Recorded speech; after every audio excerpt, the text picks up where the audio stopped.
దేవుడిచ్చిన మహాకృపను బట్టి దేవునికి అనేకమైన కోట్లాది వందనాలు చెల్లిస్తూ ఈరోజు శుక్రవారం దినం కాబట్టి మనము దేవునికి లోబడి మరి ఆశీర్వాదాలను పొందుకుందాం. దేవునికి లోబడి మనము ఏం పొందుకోవాలి?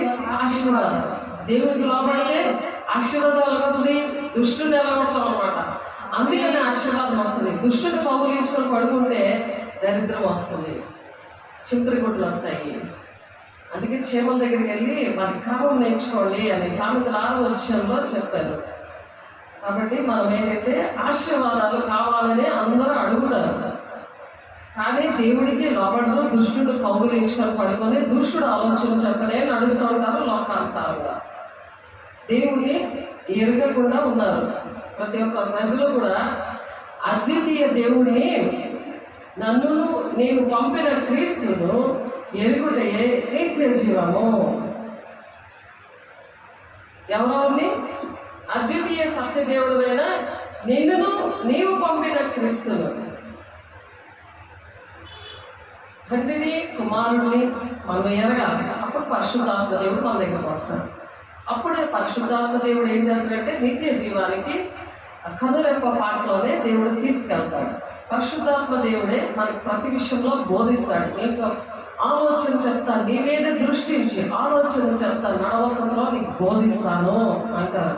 అలాగే ఎంతమంది అయితే నా మూలంగా నడిపించబడతారో వాళ్ళే నా కుమారులు అని రోమా 8:14 పౌలు గారు చెప్తున్నారు. ఆయన నడిచారు, మీరు కూడా నడవడానికి ఒక ఛాలెంజ్గా నడిపించారు అపోస్తల బోధలో.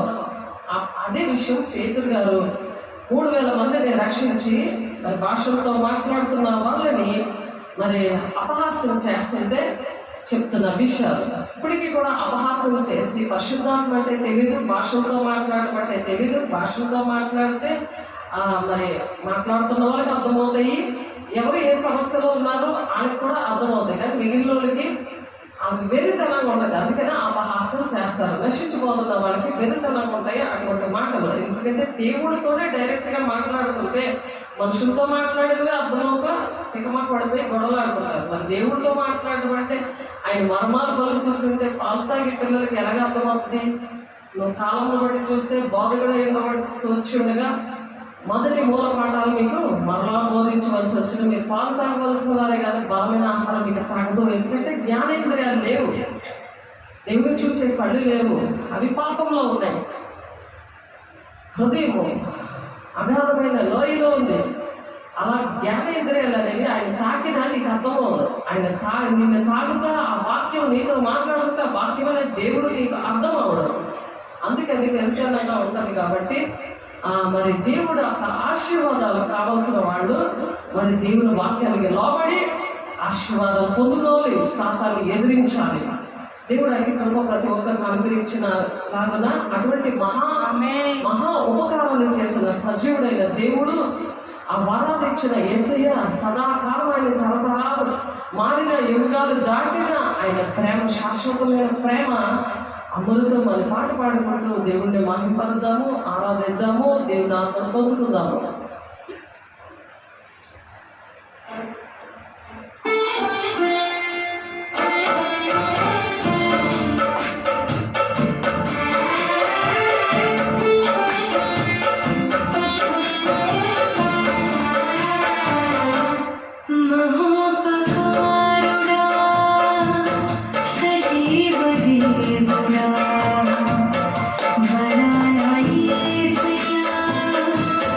Say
మహిమ కలుగును గాక. ఆమేన్. చూద్దాము వాక్యం చూడండి.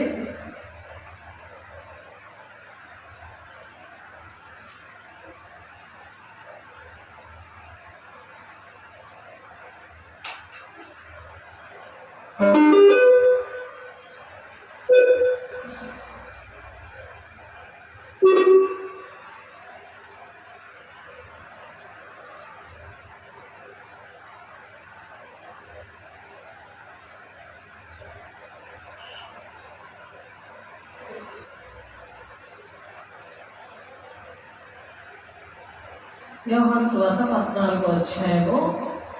మీ హృదయములను కలవరపడనీయకుడి. 1వ వచనంలో ప్రతి ఒక్కరు కూడా దేవుడు లేడని బుద్ధిహీనులు అనుకుంటారు. దేవుడు ఉంటే మనకి ఎందుకు ఇలాగా కష్టాలు వస్తాయి, దేవుడు నమ్ముకొని కూడా ఏంటి సాధించాము అని దేవుడి మీద విసుక్కొని లవ్ స్టోరీలు ఉన్న పాటలు, సినిమా పాటలు వింటూ ఉంటారు. ఆ వింటూ ఉన్న వాళ్ళ కోసము గలతీయుల 5వ అధ్యాయం 19వ వచనంలో ఉంది, అల్లరితో కూడిన ఆటపాటలు. అల్లరి అది యాక్టింగ్ తోటి, అల్లరితోని అది. మరి యాకోబు 4వ వచనంలో కూడా వ్యభిచారులారా అని పేరు పెట్టారు వారికి. ఈ లోక స్నేహము దేవునితో వైరమని మీరు ఎరగరా, మీరు దేవునికి శత్రువులు అని చెప్తున్నారు. దేవునికి శత్రువులుగా అలా ఉండకూడదని, దేవుని వాక్యానికి లోబడండి, మీకు ఆశీర్వాదాలు వస్తాయి అని ఈ దినాన దేవుడు మనతో మాట్లాడుతున్నారు. దేవునికి మహిమ కలుగును గాక. అందుకని మీ హృదయములను కలవరపడనీకుడి, దేవుని యందు విశ్వాసం ఉంచుచున్నారు, నా తండ్రి ఇంకా అనేక నివాసాలు ఉన్నాయని చెప్తున్నారు. దేవుని యందు విశ్వాసం ఉంచుచున్నారు, నా యందును విశ్వాసం ఉంచండి అంటున్నాడు యేసయ్య భూలోకాలకు వచ్చి అన్నీ నేర్పిస్తుంటే, ఆయన మహిమనందరినీ వచ్చి మనతో కలిసిపోయి అన్నీ నేర్పిస్తూ ఉంటే ఆయన మనిషిలాగే ట్రీట్ చేస్తున్నారు. ఇప్పటికీ కూడా ఆయన దేవుడి కుమారుడు, ఆయన తండ్రి చిత్తాన్ని నెరవేర్చడానికి భూలోకానికి ఎందుకు వచ్చాడంటే, మనము కూడా తండ్రి చిత్తాన్ని నెరవేర్చాలా. ఆయన ఏ విధంగా అయితే తగ్గించుకొని ప్రేమించి వచ్చారో భూలోకానికి, మనల్ని కూడా దేవుడు ఈ భూలోకానికి ఒక ప్లేస్ నుండి నా వైజాగ్ విజయనగరం దేవుడు తీసుకొచ్చారు. ఎందుకు మాస్ ఏరియాలోనే చెడిపోయి పడిపోతున్న వాళ్ళకి తీసుకొని వచ్చాడు. మనం కలవరపడడానికి లేదు అక్కడ. ఏంటి ఏరియాలో నేనేందుకు సేవ చేయాలని కాదు, దేవుని ప్రేమ ఏం చేస్తుందంటే బలవంతం పెడతాడు. ఆ ప్రేమ దేవుని వాక్యానికి, దేవుని మాటలకి లోపడేలాగా చేస్తుంది. కానీ లోకంలో పడిపోయేలాగా చేసేది సాతాను ప్రేమ, సాతాను ఆత్మ, బ్రహ్మపత్య ఆత్మ, అపవిత్ర ఆత్మ, మనుష్యాత్మ, లౌకిక ఆత్మ. మొదలు కోరింది 2వ అధ్యాయంలోని ఆ కింద వచనాల్లో చూస్తే ఉన్నాయి. చూడండి, 9 మీరు చదివితే చాలాసార్లు చెప్పడం జరిగింది. ఏ ఆత్మలో ఈ అంచుదినాల్లో అనేక ఆత్మలు బయలుదేరున్నాయి, మీరు పరీక్షించుకోండి, మీరు మోసపోవద్దు అని. మరి యోహాన్ గారు యోహాన్ పత్రిక 1వ అధ్యాయం 4వ వచనంలో ఉంది. అక్కడ రాస్తున్నారు. ఎందుకు రాశారు భక్తులు? అనేక మంది చదువుకొని వాక్యమే దేవుడే ఉన్నాడు కాబట్టి దేవుడిని పట్టుకొని ఉండాలి, కలవరపడకూడి. దేవుని యందు మీరు ఎలా విశ్వాసించారో అలాగే నా యందు మీరు విశ్వాసం ఉంచండి. ఎందుకు అంటే నా తండ్రి అంటే అనేక నివాసములు కలవు, లేని ఎడల మీతో చెప్పుదును, మీకు స్థలము సిద్ధపరచ వెళుతున్నాను. నేను వెళ్ళి మీకు స్థలము సిద్ధపరచని ఎడల నేనుండే స్థలంలో మీరును ఉండలాగా మరణ వచ్చి నా యొద్ద నుండుటకు మిమ్మల్ని తీసుకొని వెళతాను అంటున్నాడు. ఆయన వచ్చేసరికి మనము చెత్త పిల్లల్లాగా ఉంటామా? దేవుడు పరిశుద్ధుడు కదా, పరిశుద్ధ పట్టణంలో ఒక ఇల్లు నీ కోసం పెడతానంటాడు. యుగాలు ఉండడానికి నేనున్న స్థలంలో, ఆయన ఉన్న స్థలంలోకి తీసుకెళ్తానంటే నువ్వు పెంట పిల్లలాగా తయారవుతావా? రోజుని లేకపోతే దేవుడి పిల్లగా తయారవుతావా? ఒకసారి ఆలోచించండి. కలవర పడుతూ ఉంటారా? ఏం దేవుడు అనుకోని దేవుడి మాట వినకుండా దేవుని ఆశీర్వాదాలు వచ్చేయాలి, కానీ దేవుని మాటలు వినరు, దేవుని ఆజ్ఞను పాటించరు. దేవుని ఎరుగటే నిత్యజయం అంటే ఆయన ఎవరో తెలియదు, ఆయన గుణలక్షణాలు ఏంటో తెలియదు. యోహాను 6వ అధ్యాయం 53 నుండి 55 వచనాలు ఆయన గుణలక్షణాలు ఉన్నాయి. అక్కడ ఎంతమంది ఆయన విడిచిపెట్టి వెళ్ళిపోయారు? 66వ వచనంలో ఉంది. 6వ అధ్యాయంలోనే 66వ వచనంలో ఉంది. ఇంకెప్పుడు దేవుడిని చూడలేదు. ఇది కఠినమైన మాట అనుకొని. ఎందుకు? సాతాను గాడు కఠినమైన హృదయం పెడతాడు వాడికి.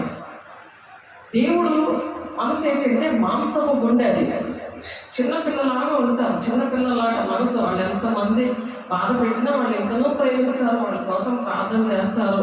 కానీ దేవుడు ఇక్కడ ఏంటంటున్నారో తెలుసా? 14వ అధ్యాయము 12వ వచనంలో ఎవరైతే దేవుని నమ్ముకొని కూడా వాళ్ళ కలవరపడుతూ మరి వాళ్ళ ఇష్టం వచ్చిన త్రోవల్లో నడుస్తూ లోకానుసారంగా మరి నామకార్థంగా నా స్వబుద్ధి ఎందు నేను ఆధారపడతాను, పూర్ణ ప్రవర్తన అంతటి ఎందు యెహోవా అధికారాన్ని ఒప్పుకోను, అని తిరుగుబాటు స్వభావంతో ఉంటే ఎప్పటికీ వారి మార్గాలు సరళం అవ్వవు. ఎప్పుడైతే మార్గాలు సరళం అవుతాయంటే పూర్ణ సబుద్ధియందు ఆధారపడకుండా పూర్ణ ప్రవర్తన అంతటి కూడా ఏం చేసినా ఆయన అధికారం కొట్టుకోవాలి. దేవా నేను చేయాలా వద్దా, నేను వెళ్ళాలా వద్దా, మనం ప్రతి పని కూడా దేవుని దగ్గరికి మన లైఫ్ స్టైల్లో మనం ఏ డ్రెస్ వేసుకున్నా, మరి ఎలాగ మాట్లాడినా, ఎక్కడికి వెళ్ళినా, ఏది కొంటున్నా, ఏది చేస్తున్నా ఆయన అధికారంలోనే మనం ఉండాలి. ఆయన అధికారానికి ఒప్పుకోవాలి, మనుషుల అధికారం కాదు. ఎప్పుడైతే పరిశుద్ధాత్మను పొందుకుంటామో పరిశుద్ధాత్మ దేవుడు అనుక్షణము మాట్లాడుతూ ఉంటాడు.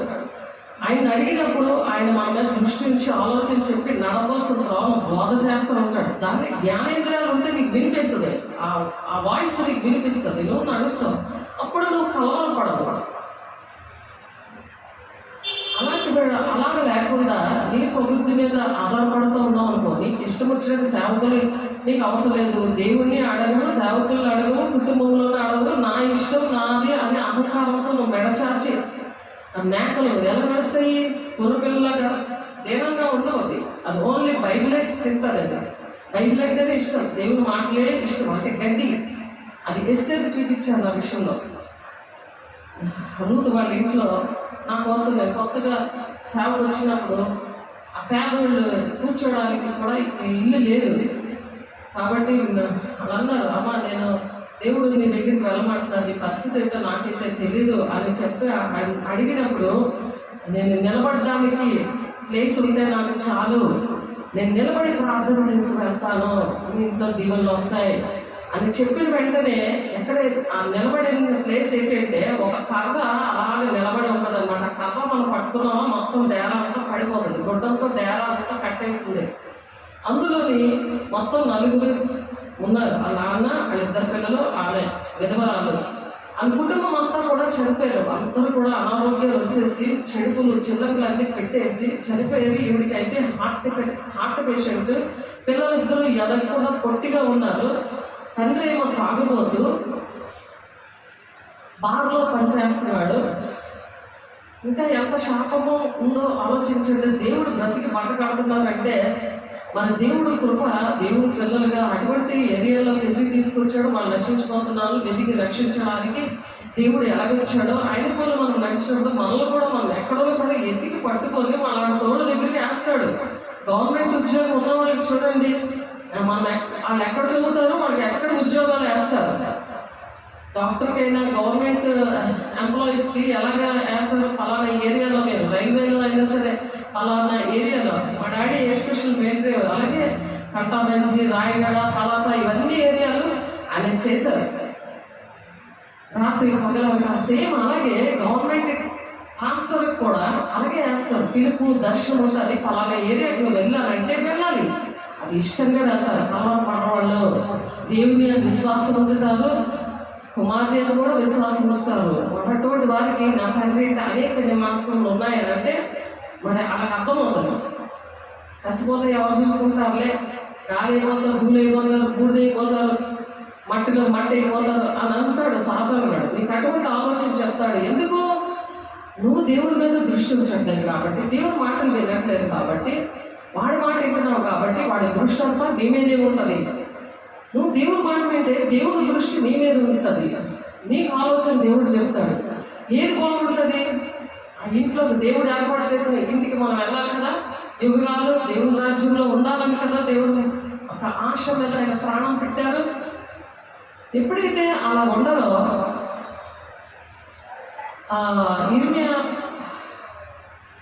ఇర్మియా గ్రంథంలో చూడండి, ఇర్మియా గ్రంథం తీయండి, 14వ అధ్యాయం. ఇర్మియా గారు ప్రవచిస్తున్నారు. దేవుని ఆత్మతో ఉండి ఏవైనా సరే వాళ్ళకి తెలియని సంగతులు వాళ్ళు బయలుపరుస్తూ ఉంటారు. ప్రవచన వాక్యం ఎక్కడ ఉంటుందో తెలుసా? దేవుని యొక్క ప్రజలు ఎక్కడ ఉన్నారో దేవుడికి తెలుస్తుంది, కానీ నాకు ఇక్కడ నిలబడ్డా నాకు తెలియదు. అలాగే ఇర్మియా గారు కూడా దేవుని ప్రజలు అలా నశించిపోతున్నారో దేవుడికి తెలుసు, కానీ దేవుని ఆత్మ ఉన్నప్పుడు సంఘం యొక్క క్షేమాభివృద్ధి జరగాలని సార్వత్రిక సంఘం యొక్క క్షేమాభివృద్ధి జరగాలని, పరిశుద్ధులు సంపూర్ణులు అవ్వాలని దేవుడు ఒక్కొక్కరిని కూడా అపాయింట్ చేస్తాడు. ప్రవక్తలుగా, ఉపదేశకులుగా, కాపర్లాగా, బోధకులుగా, స్వార్థకులుగా అలాగే అపాయింట్ చేస్తాడు. ఇప్పుడు టీచర్స్ని ఎలాగైతే అపాయింట్ చేస్తారో, డాక్టర్స్ని ఎలాగైతే అపాయింట్ చేస్తారో, పోలీస్ ఇన్స్పెక్టర్ని ఎలాగైతే అపాయింట్ చేస్తారో, వాళ్ళ ఇంటర్వ్యూలు ఎలాగ అవుతాయో అలాగే కొన్ని పరీక్షలు పెడతాడు దేవుడు, పిలుస్తాడు, వాళ్ళని అటువంటి ప్లేసులే అపాయింట్ చేస్తాడు. దేవుడికి మహిమ కలుగును గాక. ఇక్కడ ఇర్మియా గారిని కూడా అపాయింట్ చేశాడు ఒక పని కోసము. చూడండి, ఇర్మియా 14:12 ఒక ప్రవక్తగా ఆయన ఆయన ఆయన కన్నీరు విడుస్తున్నప్పుడు, ఆ కన్నీరు ప్రవక్తగా ఆయన ఇర్మియా గారు ఎంత వేదన కలిగి ఉంటే దేవుడు ఇటువంటి వేదనకరమైన విషయాలు దేవుడు మాట్లాడతారు ప్రజల కోసము. కలవరపడుతూ దేవుని మాటలు లెక్క చేయకుండా, దేవుని ఎరగకుండా, దేవుని ఎరగడమే నిత్య జీవం అంటున్నారు కదా. నిత్య జీవము ఎక్కడ ఉందలే, ఎప్పుడో ఉందలే, నేను దేవుడు నమ్ముకుంటే చాలు వెళ్ళిపోతాను అని అంటాడు సాతాను. నువ్వు నమ్ముకుంటే చాలు, నీ ఇష్టం వచ్చేటట్టు నువ్వు నమ్ముకున్నావు, బాప్తిసం తీసుకున్నావు చాలు అంటాడు. కానీ దేవుడు ఎందుకు ఎవరికి నిత్య జీవం ఇస్తాడు, ఎవరికి మరి ఏ ఏ పనులు చెప్పారు, తండ్రి చిత్తము ఎవరి పట్ల ఎలా ఉంది అనే విషయాలు వాడు తెలుసుకోలేపడు. అటువంటి వాక్యము, సత్యవాక్యము ఉన్నదే సంఘము అని ఉంది. సత్యవాక్యము, సంఘం అంటే సత్యవాక్యం ఉన్నది అని వాక్యం చెప్తుంది. కాబట్టి వారు ఇర్మియాగా చెప్తున్నారు, వారు ఉపవాసం ఉన్నప్పుడు నేను వారు మొరవేనాను. ఉపవాసాలు ఉండి కాళ్ళు చేతులు పట్టేసుకుంటే దేవుడు వెంటాడులే, ఆ దొంగలాగా మనం కూడా వెళ్ళిపోవచ్చులే, ఆయన నెక్ ఆఫ్ మూమెంట్లో అన్ని తప్పులు చేసేసి వెళ్ళిపోయాడు కదా, అలా వెళ్ళిపోవచ్చులే అనుకుంటున్నారు. అందరి లెక్క అలా ఉండదు. అన్ని పాత్రలు ఒకలా చేయడు. మట్టి పాత్రలు వేరు, గాజు పాత్రలు వేరుగుంటాయి, బంగారు పాత్రలు వేరుగుంటాయి.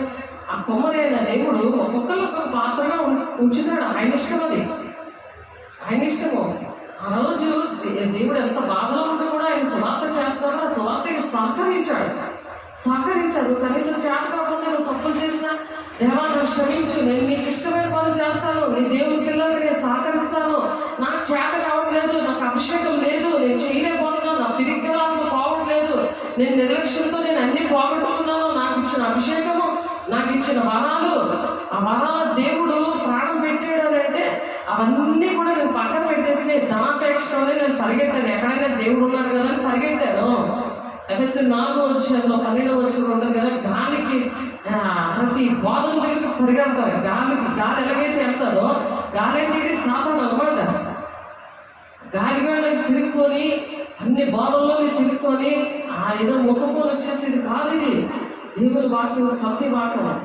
ఆ సత్యవాక్యంలో అపోస్తల బోధ పేతురు గారు మరి ఆనాడు మేడగద అనుభవంలోని వెర్రివేషాలు వేస్తున్న వాళ్ళకి గట్టిగా సమాధానం ఇచ్చాడు. ఈ దినాల్లో కూడా సమాధానం ఇవ్వడానికి దేవుడు కొంతమందిని లేపాడు. దేవుడికి మహిమ కలుగును గాక. వారు ఉపవాసం ఉన్నప్పుడు నేను వారి మొర విన్నాను అంటున్నాడు. ఉపవాసాలు ఉండిపోయి 40 రోజులు ఉన్నాను, 10 రోజులు నేను ఉన్నాను. 40 రోజులు నాకు కూడా ఈ బాగా తెలియదు. నేను శుక్రవారం ఉపవాసం ఉండేదాన్ని, 40 రోజులు ఫాస్టింగ్ ప్రేయర్, మరి లెంట్ పీరియడ్స్లో ఉండేదాన్ని, ఇల్లు స్కూల్ చర్చ్ తప్ప ఏమీ తెలియదు. కానీ నన్ను కూడా సాధారణంగా మోసపరిచి అన్ని విగ్రహారాధన అన్ని అలవాట్లు ఉన్న అతనికి చూడకుండా పెళ్లి చేశాడు ఆ సాధారణంగా. మా అమ్మకి ఇలా చూపించారు కూడా. సాధారణ నా పక్కన గొడుగు పట్టుకొని నిలబడేదండి. ఎప్పుడు కూడా వెళ్ళలేదు నా కుటుంబం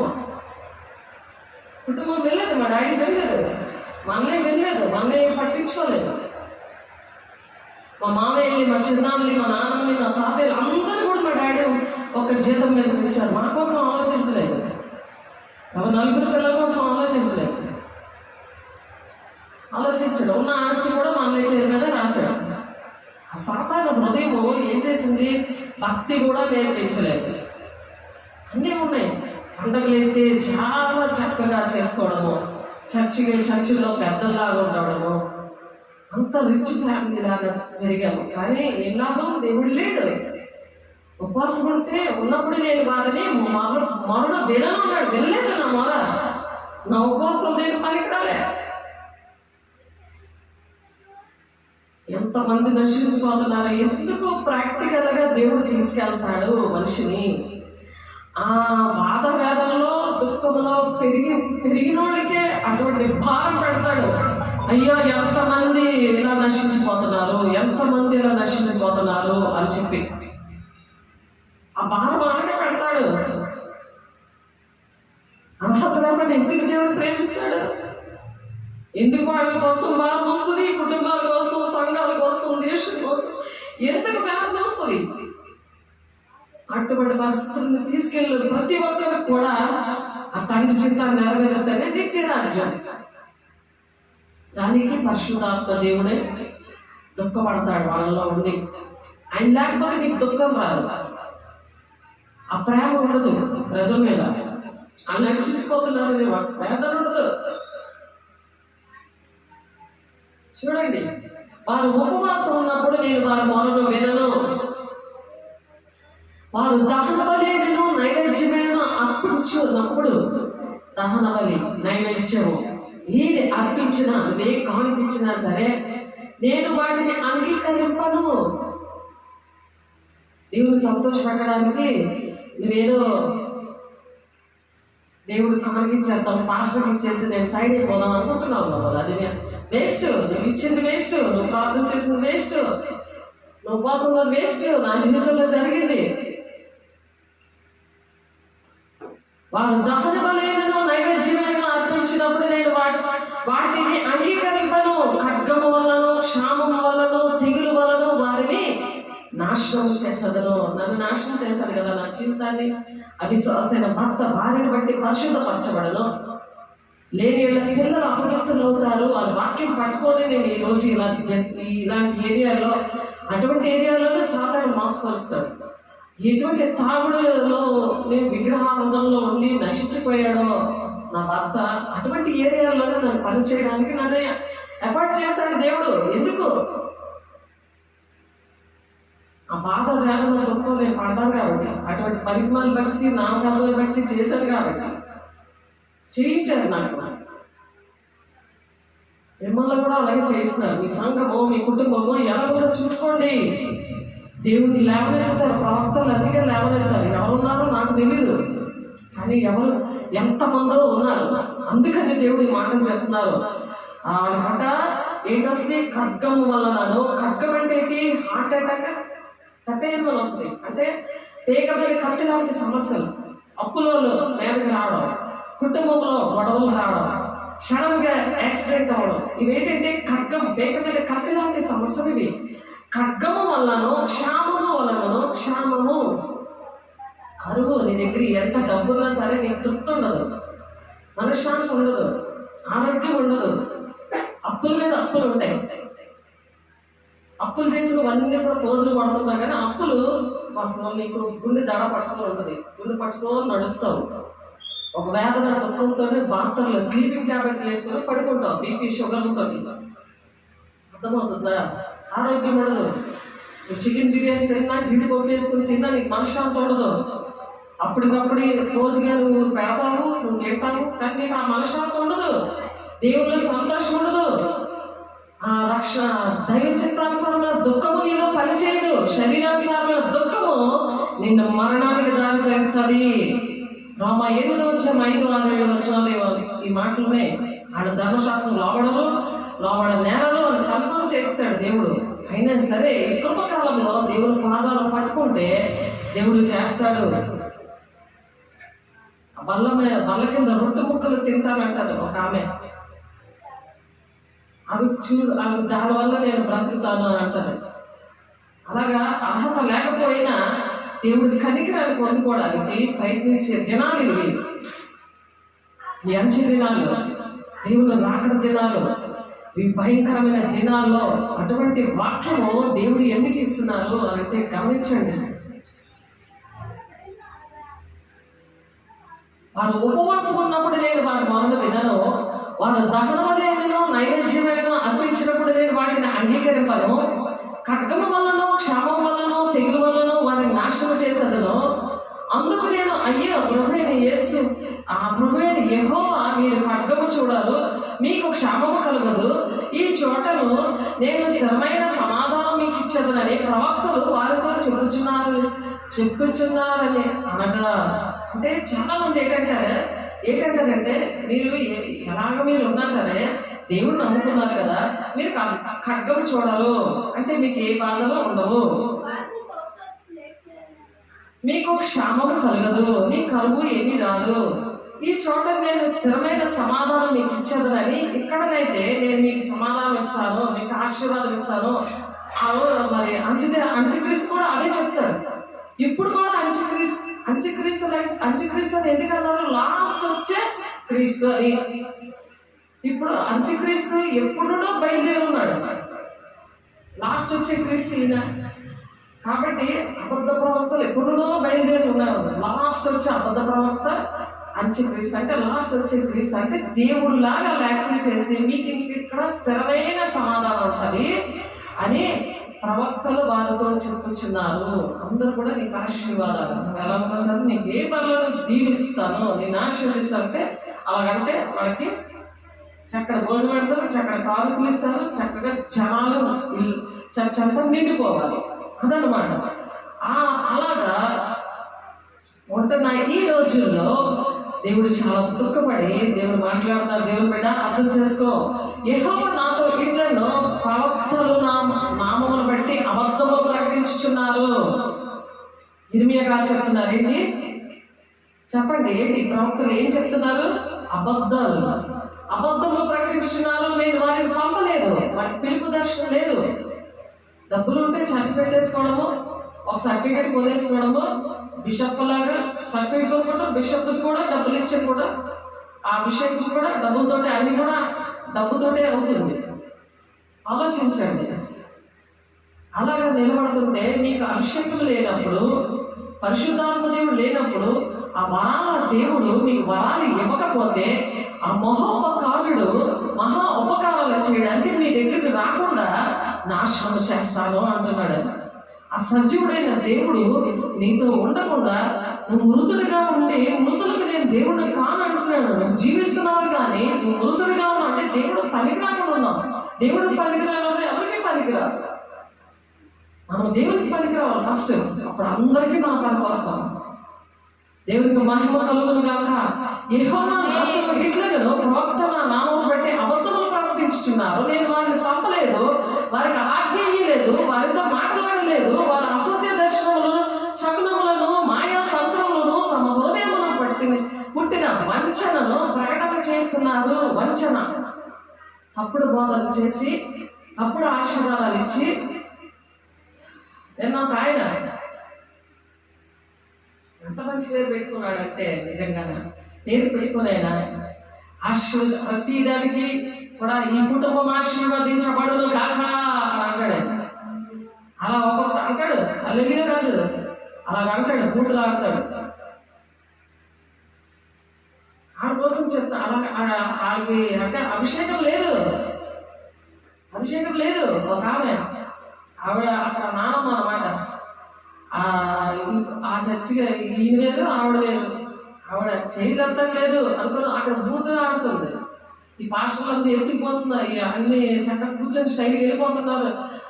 పెట్టడం కూడా లేదని ఒక బూతు మాట్లాడి ఆ చేయి పడుతుంది. ఆలోచించండి. దేవుడి పిల్లల్ని సాతాను గడి ఎలా పట్టుకొచ్చాడు, అదొక ధైర్యం అనమాట. మేము దేవుడి పిల్లలు కదా, మనం ఏమైనా చేస్తే చెల్లుతుంది అని కఠినమైన తీర్పు ఉంటుంది. వాడికి బోధ కలిగే ఉంది వాక్యం. ప్రతిదీ కూడా లెక్కలు ఉన్నాయి దేవుని బిడ్డ. అందుకనే ఒక పిలుపు దర్శనం లేనప్పుడు పరిస్థితులు అలా ఉంటాయి. అటువంటి వారి దగ్గర పెరిగితే కళ్ళు చెట్టు దగ్గర ఉన్నప్పుడు వాళ్ళు కళ్ళు తాగినట్టే కదా లెక్కేస్తారు. అలాగే ఆ ప్రతి ఒక్కరిని కూడా అలాగే నిలబెడతారు. అలాగ వాళ్ళతో ఉంటే ఆ దొంగలకి ఏం చూపిస్తే చీరు చేస్తాను తప్పించాడు అప్పుడు ఉన్నాడు అని అందుకనే రాశారు కీర్తన 50 లాస్ట్ వచనంలో. యెహోవా నాతో ఇట్లను ప్రవక్తలు నా నామం బట్టి అబద్ధములు ప్రకటించుతున్నారు. నేను వారిని పంపలేదు, వారికి ఆజ్ఞ ఇయ్యలేదు, వారితో మాట్లాడలేదు. వారి అసత్య దర్శనములను, శకునములను, మాయా తంత్రములను తమ హృదయమును పట్టిన వంచనను ప్రకటన చేస్తున్నారు. పంపించకుండానే, వాళ్ళ పిలుపు దర్శనం లేకుండానే. కావున నేను వారిని పంపకపోయినను నా నామం బట్టి ఖడ్గమైనను క్షామమైనను ఈ దేశంలోనికి రాదని చెప్తారంట. ఖడ్గం రాదు, కరువు రాదు, క్షామం రాదు, ఖడ్గం రాదు, ఏ క్షణం రాదు, అది దేశంలోకి రాదు. రాకుండా ఉండాలి గాక అనుకుని అది రాదు అనేస్తారు. ప్రార్థన చేయరు, సరి చేసుకోరు. అబద్ధ ప్రవచనలు ప్రకటించు ప్రవక్తలకు వచ్చి యెహోవా ఎలాగే సెలవిచ్చుచున్నాడో ఆ ప్రవక్తలు ఖడ్గం వలన క్షామం వలన లయమగుదురు. వాళ్ళకి వచ్చేస్తుంది. వాళ్ళు ఎప్పుడైతే అది అవ్వదు అని చెప్పారో ఆ ఎఫెక్ట్ వాళ్ళ మీద పడుతుంది అనమాట. అందుకనే వాళ్ళ పరిస్థితులు చూసి వాళ్ళు సరి చేసి వాళ్ళకి ప్రార్థన చేసి వాళ్ళకి ప్రార్థన నేర్పించి దేవుడికే కరెక్ట్ చేయాలి. నీతోనే నాతోనే చెప్పుకోలేని సమస్యలు బోర్డు ఉంటాయి, రహస్య పాపాలు అన్నీ ఉంటాయి, వాళ్ళకి చెప్పదు. ఎప్పుడైతే దేవుడికి కరెక్ట్ చేస్తామో వాళ్ళు దేవుని దగ్గర లెంపలు వేసుకొని బుద్ధిగా కూర్చొని దేవుని పాదాల దగ్గర ఏడుస్తారు. ఏడ్చి వాళ్ళు దేవుని రాజ్యానికి వస్తారు. దేవునికి కరెక్ట్ చేయమంటున్నాడు కానీ వాళ్ళతో వ్యాపారం చేయమని చెప్పట్లేదు. శిష్యులుగా తయారు చేయమంటున్నాడు. విశ్వాసులుగా ఉన్న వాళ్ళని శిష్యులుగా తయారు చేయాలి. వాళ్ళ అభిషేకంతో దినదినము నూతన పరచబడేలాగా ఆ బాహ్య పురుషుడు అలా బలహీనంగా సరే అంతరంగ పురుషుడు దినదినము నూతన పరచబడాలని దేవుడు ఆశపడుతున్నాడు. ఈ భూలోకందరినీ ఏడాలి, ప్రతి ఒక్కరు ఏడాలి. ఒక్కొక్క శిష్యుడు అనేక మంది పిల్లల్ని కనాలి ప్రసవేదనతో అని నీకు ఆ 4-10 చెప్తున్నాడు. కానీ తిని పడుకొని నాకు ఇదే జాబు, నాకు ఉద్యోగం ఇచ్చాడు, ఉద్యోగం కుటుంబాన్ని చూసుకొని నేను ఎక్కడే ఉండిపోతాను, ఎత్తబడే గుంపులో ఉండను, 7 శ్రమ దినాల్లో అప్పుడు నా బుర్ర చేస్తుంది, అప్పుడు సాధారణంగా ఒళ్ళో పడుకొని అప్పుడు వస్తాను. అదే మాటలు చెప్పండి. అంత దర్జా ఏంటి? ఎంత దేవుని పాదం దగ్గర పరిగెట్టుకుని రావాలి, దేవుని వాక్యాలు లోబడాలి, దేవుని ఆజ్ఞలు పాటించాలి, దేవునికి ఇష్టంగా నడవాలి, దేవునితో మాట్లాడే అనుభవం ఉండాలి కదా. ఉన్నప్పుడు సంభవింపబోయే సంగతులు దేవుడు బయలుపరుస్తానంటున్నాడు కదా. మరి బయలుపరిచినప్పుడు దేవుడు మీకోసం ఏంటి చెప్పాలని దేవుడిని అడుగుతున్నప్పుడు దేవుడు బయలుపరుస్తున్నాడు, దేవుడు మీతో మాట్లాడుతున్నాడు. మనం ఏం చెప్పమంటే అదే చెప్పాలి, మన ఇష్టం వచ్చి చెప్పేది కాదు. వారు ఎవరైతే వాటి ప్రవచనంలో చెప్పుదురో ఆ జనులు క్షేమమునకు ఖడ్గమునకు పాలై యెరూషలేము వీధులలో పడవేయబడుదురు. నేను వారి చెడుతనంలో వారి మీదకి రప్పించదను. వారైనను వారి భార్యలైనను వారి కుమారులైనను వారి కుమార్తెలైనను పాతి పెట్ట వాడెవడును లేకపోవును. జరిగిందా లేదా? ఇది కరోనా టైంలో పాతి పెట్టడానికి కూడా కుదరలేదు.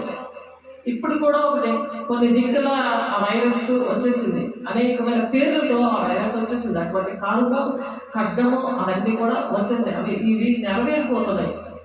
అప్పుడైనా భయపడాలి కదా. దేవుని కృప సేవకులు బట్టి దేవుడు ఆ సేవకుల కన్నీరు చూసి మరి దేశం కోసం, ప్రజల కోసం, సంఘం కోసం ప్రార్థన చేస్తుంటే ఈ ప్రజలు ఇంకా ఉన్నారు అని చెప్పి ఈ మాటలు దేవుడు చెప్పడానికి దేవుడు సహాయం చేస్తున్నది. దేవునికి మహిమ కలుగును గాక. నీవు వారితో చెప్పవలసిన మాట ఏదనగా, నా జనులు కన్యక గొప్ప ఉపద్రవం వల్ల పీడింపబడుచున్నది, ఘోరమైన గాయము నుండి ఉన్నది, దివారాత్రులు మానక నా కన్నుల నుండి కన్నీరు కారుచున్నది. ఇరిమియా కన్నులు కన్నీరు కారుతున్నాయి. సంఘము, పెళ్లి కుమార్తె సంఘము దివారాత్రులు మానక కన్నుల నుండి కన్నీరు కారుతుంది. ఎందుకంటే గొప్ప ఉపద్రవం వల్ల పీడింపబడుతుంది, ఘోరమైన గాయము నుండి సంఘము, పెళ్లి కుమార్తె సంఘము ఆ విధంగా ఉందని మరి కన్నీరు కారుస్తున్నాడు ఇర్మియా గారిలో. మరి దేవుడు ఉండి అలా కన్నీరు దేవుని పిల్లలుగా ఉన్న వాళ్ళకి అటువంటి కన్నీరు రావాలి. అట్టి కృప దేవుడు అనుగ్రహించిన గాక. దిద్దుబాటు కుమ్మరించబడదు గాక. పొలములోనికి నేను పోగా ఖడ్గము చేత హతులైన వారు కనబడుదురు. పట్టణంలో ప్రవేశింపగా క్షామ పీడితులు అచ్చటనుందురు. ప్రవక్తలేమి యాజకులేమి తామెరుగని దేశమునకు పోవాలని ప్రయాణమై ఉన్నారు. ఎరుగని దేశం యాజకులేంటి, మరి ప్రవక్తలేంటి, మరి ఆ పట్టణానికి క్షామ పీడితులు అంటే కరువు వచ్చేసిందా లేదా? ఇప్పుడు అనేకమైన దేశాల్లోని ఇన్ని దేశాలు ఇప్పుడు కరువు ఏర్పడి చేస్తుంది. వాళ్ళు ఇంకొక దేశానికి వెళ్ళిపోతున్నారు. భారతంలో ఎలా ఉంటుంది మీరు చూస్తున్నారు. వైరల్ అయిపోతున్నాయి, అన్నీ కూడా నెరవేరిపోతున్నాయి. చూసారా? నీవు యూదాను బొత్తిగా విసర్జించేవా? సియోను నీకు అసహ్యమాయన, సియోను నీకు అసహ్యమాయన. సియోను అంటే దేవుని సన్నిధి నీకు అసహ్యమైపోయిందా? మీకు చికిత్స దొరకకుండా అంతగా నీ వేల బొమ్మను కొట్టితివి. మేము సమాధానం కొరకు కనిపెట్టుచున్నాము కానీ మేలేది కనబడట్లేదు. నువ్వు దేవుడి సన్నిధికి రాకపోతే నీకు దేవుడు కొడుతున్నాడు, మరి సమాధానం నీకు రావట్లేదు, మేలేది నీకు జరగట్లేదు. చికిత్స కలుగు కాలము కొరకు కనిపెట్టుచున్నాము కానీ భీతి కలిగి ఉన్నది. భీతి, ఒక భయము, ఒక కలవరము ఎందుకు కలుగుతుంది? యెహోవా మా దుర్గతను, మా పితరుల దోషము మేము ఒప్పుకొనుచున్నాము, నీకు విరోధముగా పాపము చేస్తున్నాము. పితరుల దోషాలన్నీ ఒప్పుకొని నీకు విరోధంగా పాపం చేస్తున్నాము, నీ నామమును బట్టి మమ్మల్ని త్రోసివేయకము అని ప్రార్థన చేస్తున్నాడు. ఇక్కడ ఇర్మియా ప్రశస్తమైన నీ సింహాసనము అవమానపరచకము, నాతో నీవు చేసిన నిబంధనను జ్ఞాపకము చేసుకోము, దాన్ని భ్రష్టపరచనియద్దు అనేసి మనము కూడా మన పిల్లలతోని, మన కుటుంబాలతోని, సంఘాలతోని మనం ప్రార్థన చేసే దినాలు ఇవి. దేన్నైతే విగ్రహంగా మనం చేసుకున్నామో ఆ విగ్రహాలు దేవుని కన్నా దేని ప్రేమిస్తే అది విగ్రహం. దేనిని నువ్వు విగ్రహంగా చేసుకోకు, దాన్ని సాగిలపడకు, దాన్ని పూజించకు అని చెప్తున్నాడు కదా దేవుడు. నువ్వు దేనికి ఎక్కువ టైం ఇస్తున్నావో దాన్ని విగ్రహం అంటారు.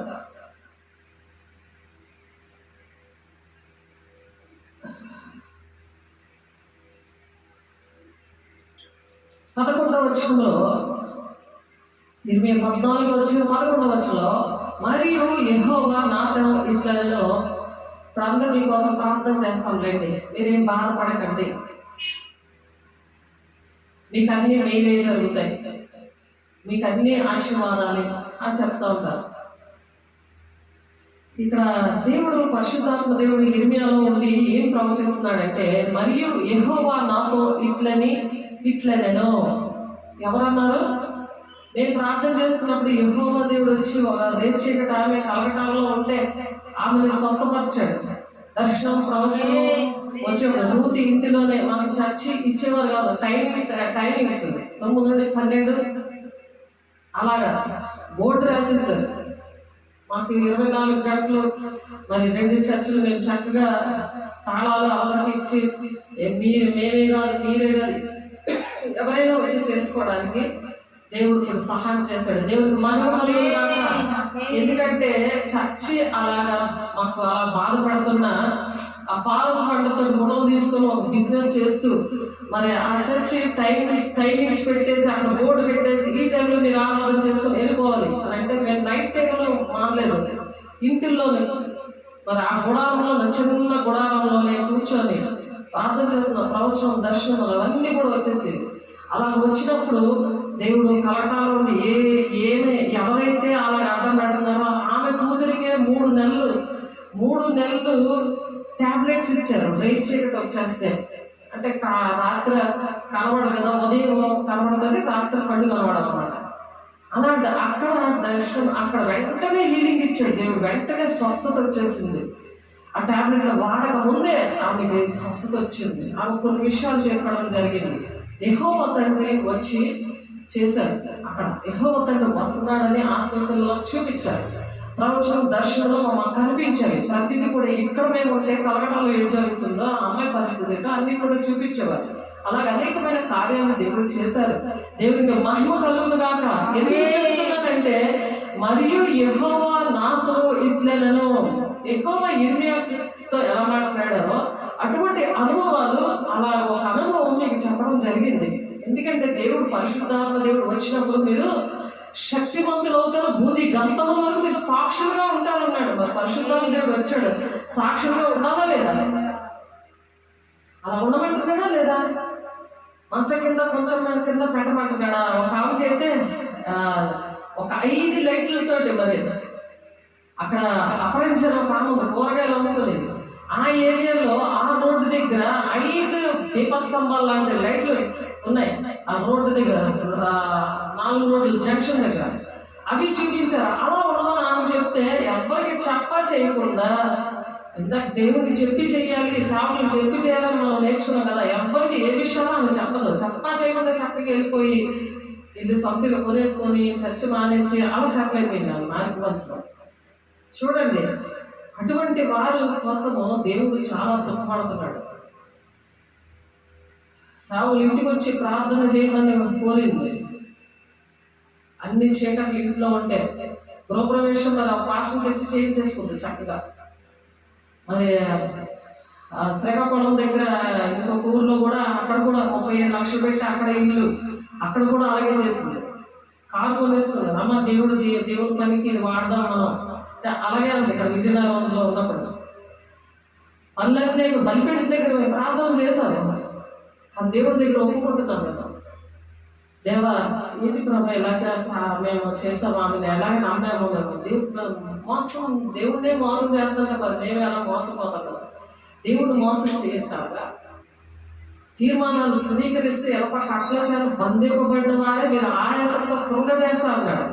తీర్మానాలు అవి తృణీకరించకూడదు. నువ్వు ఏది తీర్మానం చేసావు అవి పాటించలేనప్పుడు ఇక్కడ దేవుడు ఏం చెప్తున్నారు, మరియు యెహోవా నాతో ఇట్లను వారికి మేలు కలుగునట్లు ఈ ప్రజల నిమిత్తము ప్రార్థన చెయ్యకము. అంత కన్ఫర్మ్ గా చెప్తారు. చూసారా, చేసాము కదా మేము, మా తప్పే కదా, లెంపలేసుకున్నాము. దేవుడు మాట్లాడతాడు, ప్రతి విషయాన్ని కూడా మాట్లాడతాడు. వాళ్ళంటే ఉపవాసం అంటే చూడతాడు.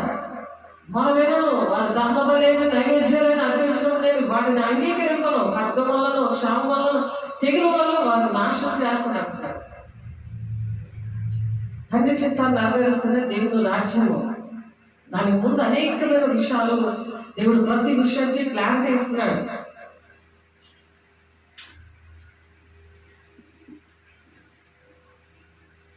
యెహోవా ఈ జనులతో ఈ మాట సెలవించుచున్నాడు, ఈ జనులు తమ కాళ్లకు అడ్డము లేకుండా తిరుగులాడుటకు.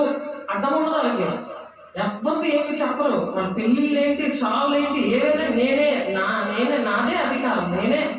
ఎందుకంటే దేవుడు కోటీశ్వరులు చేసినప్పుడు అన్ని ఇచ్చేసినప్పుడు ఇంకేమీ ఉండదు కదా, అహంకారమే ఉండదు. మేకలాగా మెడచాచి తిరగడమే, గొర్రె పిల్లగా ఒదిగి ఉండే పరిస్థితులు ఉండవు. దేని మనసు ఉన్న వాళ్ళ హృదయంలోనే నేను నివసిస్తున్నాను అంటున్నాడు దేవుడు. మరి దేని మనసు అంతా పోయింది, అహంకారమైన మనసు, కఠినమైన హృదయం వచ్చేసినప్పుడు మరి దేవుడు లెక్క చేయని వాళ్ళు మరి సేవకుల్ని సంఘాన్ని ఏం లెక్క చేస్తారు ఆలోచించండి. యెహోవా ఈ జనులతో ఈ మాట సెలవిస్తున్నాడు, జనులు తమ కాళ్ళకు అడ్డము లేకుండా తిరుగులాడుటకు ఇచ్చగలవారు గనుక యెహోవాని వారిని అంగీకరింపడు. ఇప్పుడు ఆయన వారి అక్రమమును జ్ఞాపకం చేసుకును, వాళ్ళ అక్రమాలన్నీ జ్ఞాపకం చేసుకుంటాడంట. అంతే. దేవుడు బిడ్డలారా, మిమ్మల్ని ప్రేమించి దేవుడి మాటలు మాట్లాడుతారు. సరి చేసుకోండి అని చెప్పడానికి. మీ సొంత మాటలు కాదు, దేవుడు చెప్పమంటేనే చెప్పాలి. ఇవి లేకపోతే మాకు కఠినమైన తీర్పు ఉంటుంది. ఎందుకు రాయించారు దేవుడు ఈ మాటలో? కన్నీరుతో ఉన్న ప్రవక్తల విషయంలో దేవుడు ప్రజల కోసము ఈ మాటలు చెప్పిస్తారు. ఇర్మియా గారితో దేవుడు మాట్లాడారు. మరి నేను కూడా ఎంతో కన్నీరు, వేదన, దుఃఖం ఉంటుంది దేవుడు ప్రజల విషయంలో. అదే మొదటి స్థానం. దాని నుంచి నేను జీవితమే లేదు, అందరిని పక్కన పెట్టించాడు దేవుడు. దేవుడు పనే ముఖ్యం, తర్వాతే అన్నీ. ఎందుకంటే ఆయన మాట వినకపోతే మనం బ్రతకం కదా. ఆయన మాట వింటేనే మనం బ్రతుకుతాం. మనకి నిత్య రాజ్యం, అతి చిత్తం నెరవేర్చాలి. ఆయన ఏం చెప్పమంటే చెప్పాలి. ప్రజలు పాడిపోయినట్టు మీరు జీవించుకోవాలి, ఆశీర్వదించుకోవాలని మా నోట్లో చాలా మాటలు ఎవరికి అది ఇస్తారో ఆ లిస్టు కూడా ఉంది. ఆ లిస్టు ఏంటంటే నీతి బంధువులకి అనేకమైన ఆపదలు వస్తాయంట. నీతి బంధువులకు అనేకమైన ఆపదలు వస్తాయంట. నీతి బంధువులు సింహంలాగా ధైర్యంగా ఉంటారు. మనం నీతిగా ఉండాలి, నీతిగా న్యాయంగా ఉండాలి.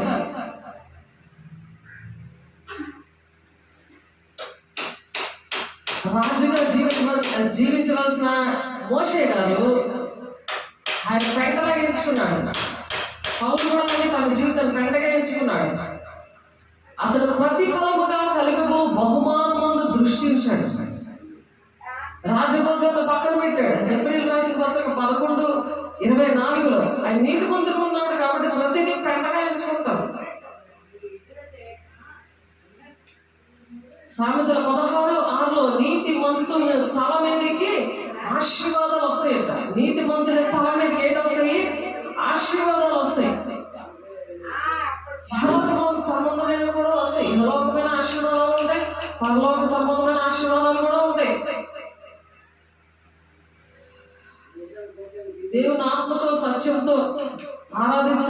దేవుణ్ణి వెతుకుతారు కన్నీటితో. మరి అబ్రహాం గారు దేవుని ప్రేమించినప్పుడు అలాగే చేశాడు ఆయన. నీతిమంతుని కలుగు ఆపదలు అనేకములు, వాటన్నిటి నుండి యెహోవా వారిని విడిపించును అంటున్నాడు. ఆమేన్. కీర్తన 34:19 ఆపదలు వస్తే మనం కలవరపడరాడు. దేవుని మాటలు వినాలి. మనం ఆపదలు వచ్చేస్తాయని అబద్ధాలు ఆడడము, అటువంటి ఆత్మలో ఉన్న వాళ్ళ దగ్గర పరిగెట్టడము అలాంటివి చేయకూడదు. దేవుని ఎరిగినప్పుడు నీకు తెలుస్తుంది ఈ సత్యబోధ ఎక్కడ ఉంది అని నీకు అర్థమవుతుంది. ఎక్కడైనా దేవుడు ఉన్నాడులే అని నువ్వు అలా నిర్లక్ష్యం ఉండవు. తిరుగుబాటు స్వభావంతో నీ వాక్యము నన్ను బ్రతికిస్తుంది అన్నాడు. అందుకే మనం బ్రతికి మనం యుగకాలు దేవునితో ఉండాలని దేవుడు ఆశపడుతున్నాడు. 119 కీర్తన 50 వచ్చుడు, నీ వాక్యము నన్ను బ్రతికించి ఉన్నది, నా భాగంలో ఇదే నాకు నెమ్మది కలిగిస్తుంది. నీకు ఎన్నున్న వేస్టే, దేవుడు లేకపోతే నీకు నెమ్మది ఉండదు.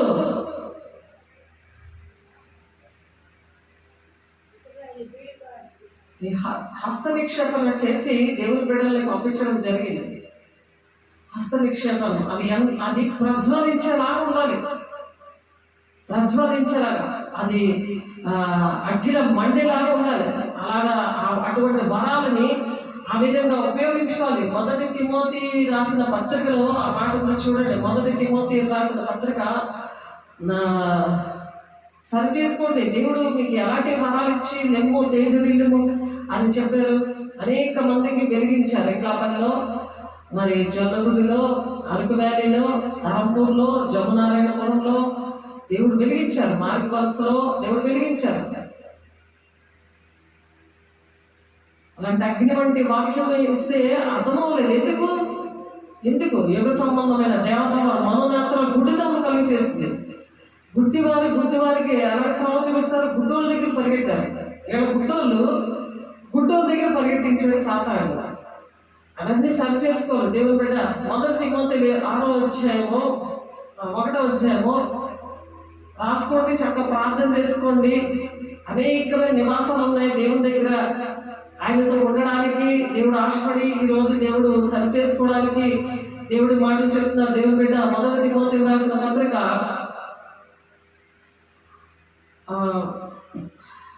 1వ అధ్యాయము 6వ వచనం, 6, 7 వచనాలు చూడండి. 6, 7 వచనాలు.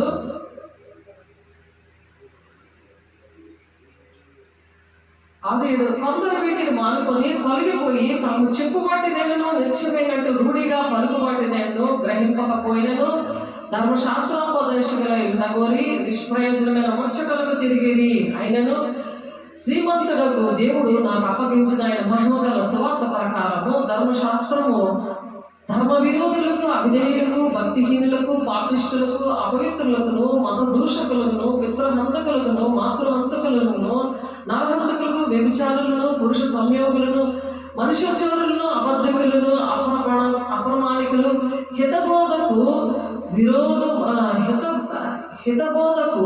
ఆరోగ్యపరమైన బాధ విరోధి అయిన వాడు మరి ఎవడైనా ఉండినలాంటి వాటికి నియమింపబడిన కానీ నీతిమంతునికి నియమింపబడలేదని ఎవడైనా ఎరిగి ధర్మానుకూలముగా దాన్ని ఉపయోగించిన ఎడలా ధర్మము మేలైనది మనం ఎరుగుదము. పౌలు గారు చెప్తున్నాడు. ఇప్పుడు ఇవన్నీ కూడా జరుగుతున్నాయి. ఆడవాళ్ళు కలుసుకుంటున్నారు. అవి బయటలో పురుషులు కలుసుకుంటున్నారు. ఎందుకంటే అనే వాక్యాన్ని విరుద్ధంగా హితబోధన సహించకుండా ఉన్నారు వీళ్ళు. మరి హస్త నిక్షేపణము చేసి దేవుని వాక్యాన్ని ప్రకటించిన, వాళ్ళకి అభిషేకించినా సరే అవన్నీ నిర్లక్ష్య పెట్టారు. అవి కూడా పోయినట్టు చూపించారు.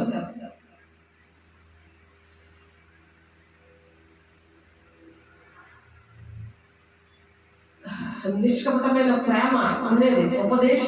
ఉపదేశసారమైనదిగా పవిత్ర హృదయం నుండి, మంచి మనసాక్షి నుండి, నిష్కపటమైన విశ్వాసం నుండి కలుగు ప్రేమే. కొందరు వీటిని మానుకొని తొలగిపోయారు.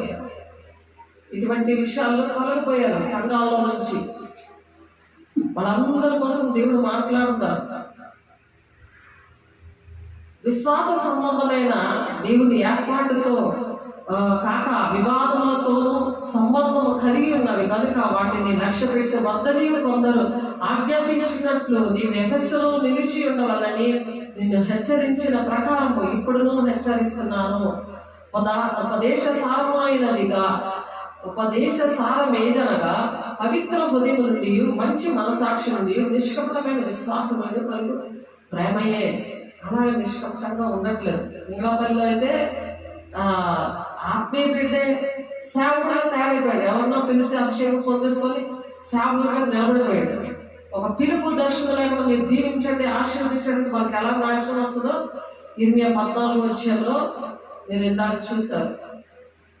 14వ అధ్యాయంలో ఆ మాటలు మీరు ఇందాక చూశారు కదా. వాళ్ళు ఎలా ఉంటారంటే, ఈ జనులు ఈ మాట సెలవిచ్చుచున్నాడు, ఈ జనులు తమ కాళ్ళకు అర్థం లేకుండా తిరుగులాడుటకు ఇచ్చగలవారు కనుక యెహోవా వారిని అంగీకరింపడు. ఇప్పుడు ఆయన వారి అక్రమమును జ్ఞాపకం చేసుకుని, అక్రమం క్రమంగా లేవు. దేవుని అగ్నితో నింపబడేది ఎలాగని సంఘం.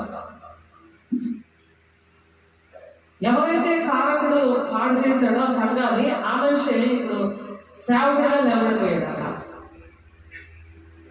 వాళ్ళ అక్రమము జ్ఞాపకం చేసుకున్నాడట. ఆయన వారి అక్రమమును జ్ఞాపకం చేసుకున్న వారి పాపమును బట్టి వారిని శిక్షిస్తాడంట. మరియు యెహోవా నాతో ఇట్లనను, వారికి మేలు కలుగునట్లు ఈ ప్రజల నిమిత్తము ప్రార్థన చేయొద్దు. అలాంటి వాడి కోసం ప్రార్థన చేయొద్దని వేస్తున్నాడు. చేయొద్దంటున్నాడు. ఎందుకంటే ఆయన శిక్ష పడతాడట. ఆయన శిక్ష పడుతుంటే నువ్వు వెళ్ళి ప్రార్థన చేసేసి కదా. దొంగలకు ఏగిపిస్తే దీన్ని చీల్చేస్తాడు, తప్పించాడు అందరూ అని చెప్తున్నాడు కదా ఆయన.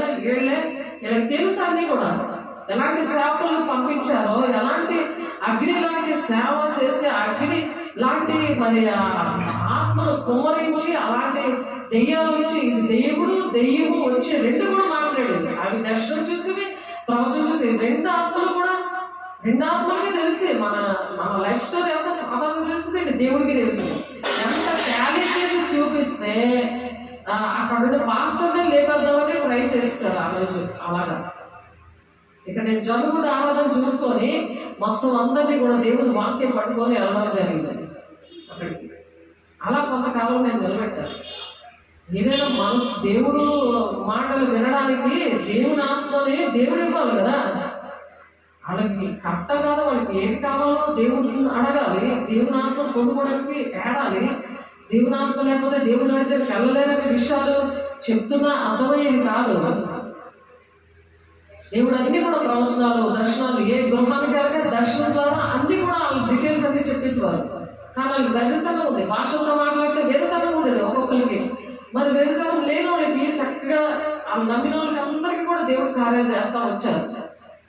అలా కార్యాలు చేశారు. కానీ దేవుడు మరి సరి చేసుకోవడానికే దేవుని బిడ్డ ఈ విషయాలన్నీ కూడా చెప్పారు. ఏం చేస్తున్నారంట, అంచె దినాల్లో ధనం సమకూర్చుకుంటున్నారంట. వీళ్ళు యాకోబు 5వ అధ్యాయము 2-3 వచనాలు. ఇది ఉద్యోగం చేస్తూ మళ్ళీ ఇది ఒక బిజినెస్ అన్నమాట, వ్యాపారం. ఆలోచించాడు, భోజనాలు పెట్టేసి మరి అన్ని చేసేస్తే అవన్నీ అది బిజినెస్ కదా. భోజనాలు ఊరందరూ వచ్చేవారు, ఎవ్వరికి కూడా రక్షణ లేదు.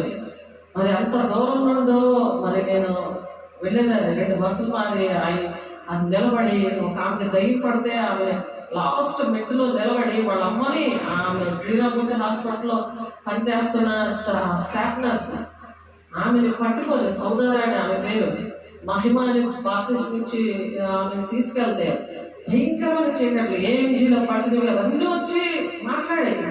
అన్ని కూడా ఎన్నో దేవుడి కార్యాలు కల్లారా చేస్తే శిష్యులు ఎదుట ఇటువంటి కార్యాలు చేసినప్పుడు దేవుడు వెంబడించారు. కానీ ఈ దినాల్లో వేరేతనంగా ఉంది. శిష్యులుగా తేవలేదు, వాళ్ళు విశ్వాసులుగా కూడా లేకుండా పాస్టర్లు అయిపోవడానికి అంత అహంకారం, లూసిఫర్ లాంటి ఆత్మ వాళ్ళ మీద పనిచేసింది. దేవుడి బిడ్డలారా వాళ్ళ కోసం ప్రార్థన చేయొద్దు అంటున్నాడు. అంతే దినములు ఎందు ధర్మ కూర్చుకుంటున్నారంట. యాకోబు 5వ అధ్యాయంలో దానికి చాలా విషయాలు ఉన్నాయి. దానికి రెఫరెన్స్ తీయాలంటే బోర్డులు ఉన్నాయి, అవి చదివేస్తాను. మీరు చక్కగా చదువుకొని మన చదువుకొని దేవుని దగ్గర సరి చేసుకోవడానికి నా బాధ్యత ప్రకారం దేవుడు నేను ప్రార్థన చేసినప్పుడు దేవుడు నాకు బయలుపరిచిన విషయాలు నా బాధ్యత ప్రకారం చెప్పడం జరుగుతుంది. దేవుడి బిడ్డలారా, అందరూ దేవుడికి ఇష్టమే, నాకు ఇష్టమే. ప్రేమించిన వాళ్ళకే మరి గద్దించి బుద్ధి చెప్తారు, శిక్ష కూడా వేయమని ఉంది. ఆయన దైవావేశం వల్ల శిక్షలు ఏమీ పెట్టట్లేదు. కానీ మాట విని మరి దేవుని రాజ్యానికి రావాలి, దేవుని విధేయత చూపించినప్పుడే ఆశీర్వాదాలు అని చెప్తున్నారు దేవుడు. మనం ప్రతి ఒక్కరికి అటువంటి బోధనే చేయాలి. వినకపోయిన నీకు ఆశీర్వాదాలు వచ్చేస్తాయి అంటే దేవుడు వాళ్ళ మీద ఉగ్రం చూపిస్తున్నాడు. వాళ్ళకి చాలా పనిష్మెంట్ ఉంటుందని మనం 14 అంతా కూడా చూస్తున్నాం. 5 వచ్చాయి 2 వచ్చిన మీ ధనము చెడిపోయాను, మీ వస్త్రములు చిమ్మటలు కొట్టినవాయను, మీ బంగారములు మీ వెండి తుప్పబట్టినవి, వాటి తుప్పు మీ మీద సాక్ష్యముగా ఉండి అగ్ని వలె మీ శరీరములను తినివేయను, అంచెదము ఎందు ధనము కూర్చుకున్నారు, అందుకే మీకు ఇలా జరుగుతుందని చెప్తున్నారు. ఎంత క్లియర్గా చెప్తున్నారు చూడండి. ఇలా ధనం మనం అంచెదినాలు కూర్చోకూడదు. మనం బ్యాంక్ పరలోకంలో అక్కడ సమకూర్చుకోవాలి. మనకు కలిగిందంతా కూడా ఆయనకి ఇచ్చి మనం ఈ బ్యాంక్ ఖాళీ చేసుకుని ఆ బ్యాంక్ నింపుకోవాలి. అంటే కృప దేవుడు అనుగ్రహించిన గాక. దానికి రెఫరెన్స్ ఏంటంటే చూడండి, 1 పేతురు 1:2 వచనంలో ఉన్నది. మీరు చదువుకోండి. 1 పేతురు 1:5 అధ్యాయం, 1వ అధ్యాయం 5వ వచనము, 1 పేతురు 2వ అధ్యాయం 7వ వచనము, 2 పేతురు 3వ అధ్యాయం 10 నుండి 12 వచనాలు, ప్రకటన 2:10, ప్రకటన 3:18, ప్రకటన 18:16, 1 సమూయేలు 2:30, కీర్తనలు 66 10 నుంచి 12, సామెతలు 3వ అధ్యాయం 13 నుండి 15 వచనాలు, సామెతలు 8వ అధ్యాయం 19వ వచనం, సామెతలు 16:16, మరి అలాగే ప్రసంగి 5:14. దాని రెఫరెన్స్లు అనమాట. అవన్నీ పట్టుకొని మీరు ప్రార్థన చేసుకోండి. మరి అందుకనే దేవుడు కోత విస్తారం ఉంది, 10 వారు కొద్దిగా ఉన్నారు అని కోత యజమాని వేడుకున్నప్పుడు దేవుడు ఈ మాటలు నాతో మాట్లాడిన విషయాలు దేవుడు దీవించి ఆశీర్వదించుగాక. ప్రార్థన చేసుకుందాం. మహిమగల దేవ, మహాగరుడ, మహోన్నతుడ, పరిశుద్ధుడా, నాయన నీ కృపగల నామంలో, నీ మహిమగల నామంలో మాట్లాడే దేవుడా, అయ్యా మా బిడ్డల్ని దీవించడానికి చేతులెత్తి ప్రమాణం చేస్తున్న బిడ్డల్ని సరి చేసుకోవడానికి నేను సహాయం చేస్తున్న దేవానికి స్తోత్రాలు. మహిమగల దేవానికి స్తోత్రాలు నాయన. అయా మీ కృపలో భద్రపరచండి, సహాయం దయచండి. నాటకపరిచిన ప్రతి దురాభిషేకం దూరపరచండి, సంబంధించిపోయే సంగతులు బయలుపరచండి ఆయన. అయ్యా నా మాట విని నన్ను పంపిన వాడి విశ్వాసం ఉంచేవాడు నిత్య జీవము గలవాడు అంటున్నావు నాయన. తీర్పులోనికి రాక మరణంలో నుండి జీవంలోనికి దాటి ఉన్నాడు నా ప్రభా. అట్టి కృపను నాయన ఇదిగో చేతులైతే ప్రమాణం చేస్తూ సరి చేసుకుంటున్నామని నా తండ్రి నీ మాట వింటున్న ప్రతి ఒక్కరికి అట్టి దీవెనలో ఆశీర్వాదాలు మీరు కుమ్మరిస్తున్నందుకు అయ్యా నాయన తండ్రి, నేను ప్రతి పరిస్థితులు కూడా మీ చిత్తానుసారంగా మా పట్ల నెరవేర్చుకొని సమస్త మహిమ ఘనత ప్రభావాలు పొందుకొని నాయన మమ్మల్ని దీవిస్తున్నందుకు ఆశీర్వదిస్తున్నాను. మీకే వందనాలు స్తోత్రాలు చెల్లిస్తుంది. యేసయ్య పరిశుద్ధ నామములో బ్రతిమలాడి వేడుకుంటున్నాము తండ్రి. ఆమేన్. తండ్రి యొక్క దీవెన, కుమారుని యొక్క కృప, పరిశుద్ధాత్మిక నిత్య సహవాసం సదా కాలము తోడైండి నడిపించును గాక. ఆమేన్. దేవునికి మహిమ కలుగును గాక. దేవునికి ఆశీర్వదించును గాక. ఆమేన్.